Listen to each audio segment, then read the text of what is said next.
This morning, the FBI is trying to determine what caused a U.S. Army veteran to go on a deadly rampage inside a baggage claim at the Fort Lauderdale, Florida airport. Esteban Santiago is accused of killing 5 people and wounding 8 others before surrendering Friday. Investigators looked deep into his background and say he has no known connections to any terror groups. Santiago is in federal custody this morning. Investigators say he boarded a flight that originated in Anchorage, Alaska on Thursday night, then stopped in Minneapolis before arriving in Florida. The shooting set off a day of chaos. Many flights were canceled, and some travelers were stranded at the airport until early this morning.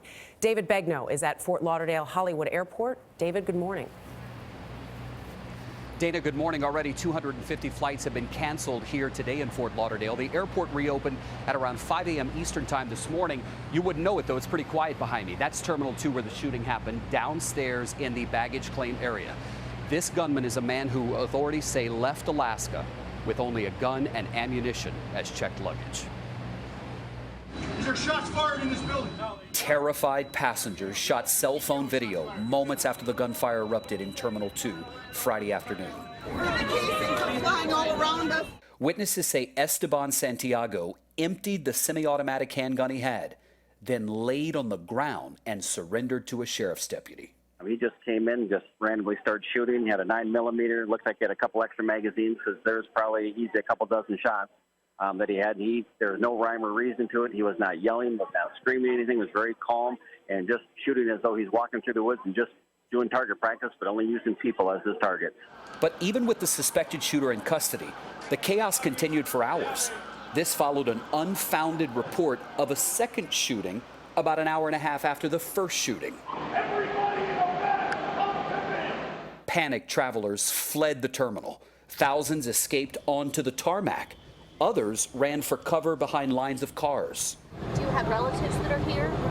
Terminal 2, I've been trying to get to them. I returned the rental car and I've been able to get to them. Did you get them on the phone? Yeah, they're safe. Hundreds of passengers were seen walking along a row of railroad tracks.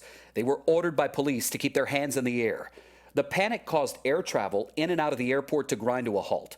Dozens of pilots with planes full of passengers were told to stay on the tarmac for hours. Late last night, buses could be seen transporting stranded travelers to a nearby shelter. Had we been a little earlier or a little later, we could have been standing right there, and a little later we could end up at another airport. It's terrifying. Police in Anchorage, Alaska say Santiago legally checked his gun when he boarded his flight on Thursday night. According to authorities in Florida, Santiago claimed his bag in Fort Lauderdale, then went to the bathroom, loaded the handgun, and walked out firing. George Pirro is the FBI agent leading the investigation. We are looking at all avenues. We have not ruled out terrorism, and we will be pursuing every angle to try to determine the motive behind this attack. Many people didn't realize you can actually take a gun and ammunition onto a flight. You can check it. You can't go through the TSA with it, but it can be checked luggage. Dana, now people are wondering, will the shooting here in Fort Lauderdale compel the TSA and even lawmakers to reconsider that right? David Begnaud in Fort Lauderdale. Thank you, David.